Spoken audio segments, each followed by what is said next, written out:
রাফসান, তোকে চুমু খাইতে ইচ্ছে করে কেন? আস্তাগফিরুল্লাহ। আন্টি এসব কি বলেন আপনি? কি? আমি তোর আন্টি লাগি? হারামি, কাছে আয়। না, কাছে যাব না। আগের দিন তুমি আমার ঠোঁটে কামড় দিয়েছো। তো কি করব? তোর ঠোঁট মিষ্টি লাগে রে। তাই বলে এভাবে অত্যাচার করবে আমার উপরে? তোমার ঘরে কি কেউ নেই? তুই ছাড়া কেউ নেই। বেশি বকিস কেন? তোকে না কাছে ডেকেছে? এদিকে আয়, আগে তোর ঠোঁট খাবো, পরে সারা মুখে চুমু দিব। আপু, এমনটা আর করবেন না। এতটা অত্যাচার আমার মতো বাচ্চা ছেলে কিভাবে সহ্য করবে বলেন তো? তুই বাচ্চা? কি বলিস এটা? ঠিক সময়ে তোর মা আমার সাথে তোরে বিয়ে দিলে 10টা বাচ্চা থাকতো। হুম, বাচ্চাগুলো তুমি জোর করেই নিতে। আমাকে তুমি নির্যাতন করে করে মারতা।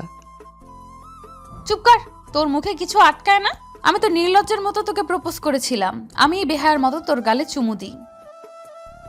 সাথে কামড়ও ফ্রি। সেদিন কামড়ে আমার গাল লাল করে দিয়েছো। দাঁত বসে গিয়েছিল জানতামই না। পরে বাসায় যখন ঢুকি আম্মার সামনে পড়েছি। আম্মা আমাকে জিজ্ঞাসা করছে গালে কি হয়েছে। কামড়ের দাগ কেন? ভয়ে লাফ দিয়ে উঠি। পরে তোমার ভাইয়ের বাচ্চা মেয়ের কথা বলি। কোলে নিয়েছিলাম বলে কামড় দিয়েছে, কিন্তু মা যদি জানে বাচ্চাটা সেই তুমি, কি হবে বলো তো? ওলে আমার বাবু, তাহলে আচ্ছা কাছে আসো, আজকে আদর করব, কোনো রকম কামড় দেব না। আসো জান, আসো। রাফসানের হাত ধরে জোরে একটা টান দেয় মেঘা। রাফসান সোজা মেঘার বুকে গিয়ে পড়ে। মেঘা জড়িয়ে ধরে রাফসানকে। রাফসানের শার্টের উপরের দুটো বোতাম খুলে দেয়। রাফসানের থেকে মেঘা হাইটে ছোট, বুক সমান মেঘা, তাই খুব সহজেই বুকের সাথে লেপটে গেল মেঘা। মেঘা রাফসানের শার্টের বোতামগুলো খুলে বুকে চুমু দেয়। রাফসান মেঘাকে শক্ত করে জড়িয়ে ধরে। মেঘা দুষ্টুমি করে রাফসানের বুকে একটা কামড় দিল। রাফসান আহ বলে চিৎকার দেয়। মেঘা রাফসানকে ছেড়ে দিয়ে দূরে দাঁড়িয়ে মুচকি হাসতে থাকে। এটা কি হলো? তুমি আবার আমাকে কামড় দিলা? উফ, জোরে কামড় দিয়েছো, ব্যথা লাগছে। আর আসবই না তোমার কাছে। চুপ কর তো। আমার ইচ্ছে, তোকে কামড়াবো নাকি পিটাবো, আমি তোকে খাবো, বুঝেছিস? রাক্ষস নাকি তুমি? এভাবে কেউ কামড় দেয়? বললাম না আমার ইচ্ছে, আমি যা খুশি করব, তাতে তোর কি?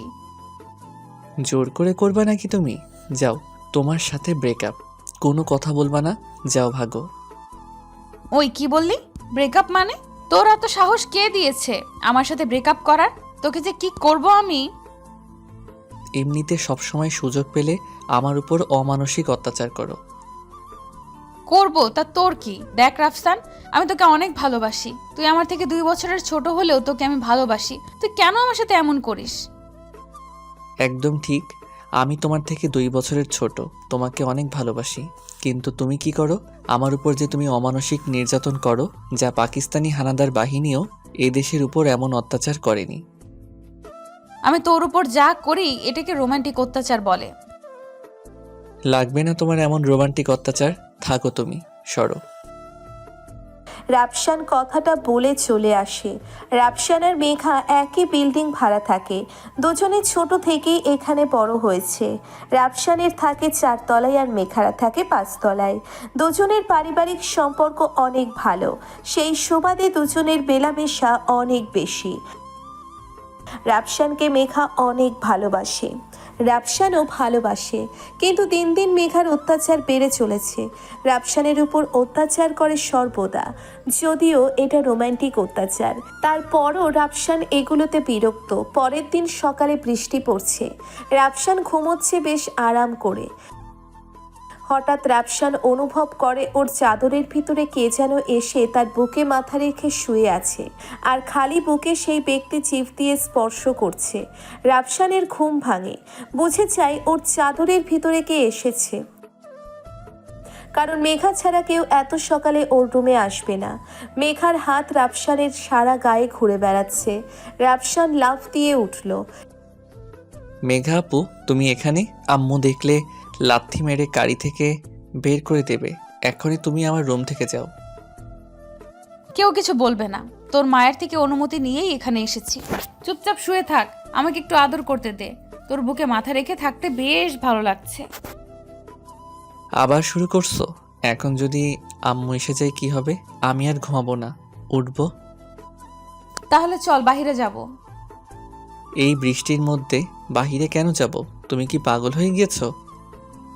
হ্যাঁ, বাইরে যাব। এক ছাতার নিচে দুজন হাঁটবো। চল এক্ষুনি। না, ভিজবো না, আমার জ্বর আসবে। তোর মাকে বলবো তুই আমার সাথে আকাম করছিস। আমাকে প্রপোজ করে এখন তুই কি সব করতে চাস? যাবি কিনা বল।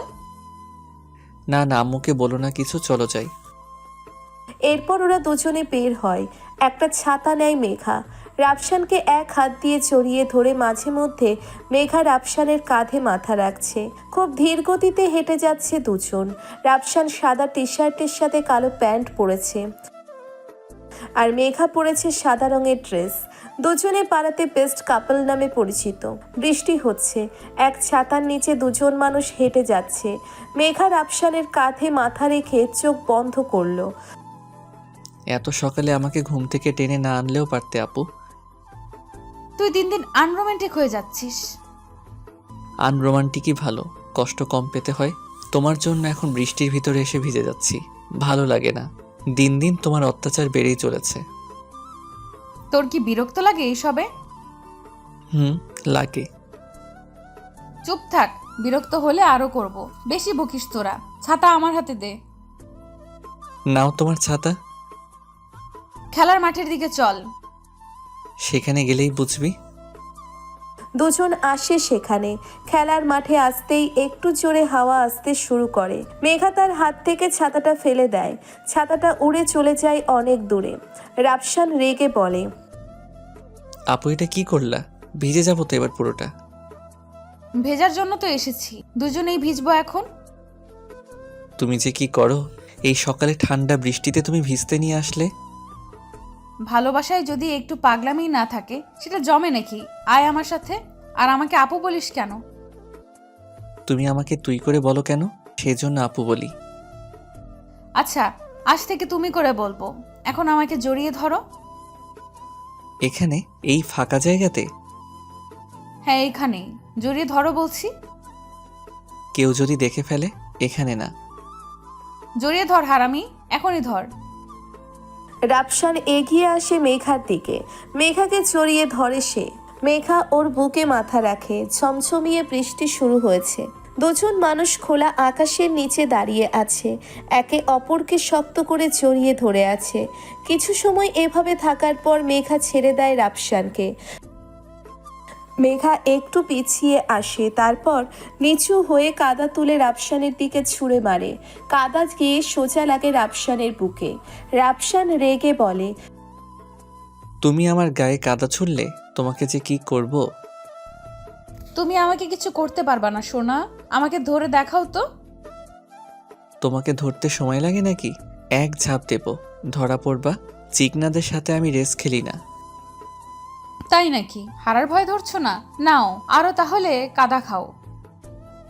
মেঘা আবার রাফসানের দিকে কাদা ছোড়ে। রাফসান এবার আর দাঁড়িয়ে থাকে না। মেঘা দৌড়ানো শুরু করে। রাফসানও দৌড়চ্ছে। মেঘা চিৎকার করে রাফসানকে খ্যাপাতে থাকে। কিছু সময় পর মেঘা হাঁপিয়ে যায়। রাফসান প্রায় ধরে ফেলবে এমন সময় রাফসানের পা পিছলে যায়। রাফসান ধপ করে ঘাসের উপর পড়ে যায়। মেঘা হো হো করে হাসতে শুরু করে। রাফসান কাদা ময়লা পানিতে যেন সাঁতার কাটে। এটা দেখে মেঘা আরও আসতে থাকে। রাফসান কোনো রকমে উঠে দাঁড়ায়।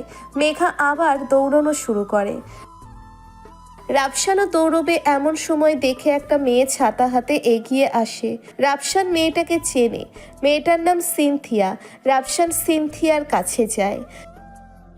সিনথিয়া, তুমি এখানে? আসলাম একা একা বৃষ্টিতে ভিজতে। কেউ তো আর নেই। কি বলো? কেউ নেই মানে কি?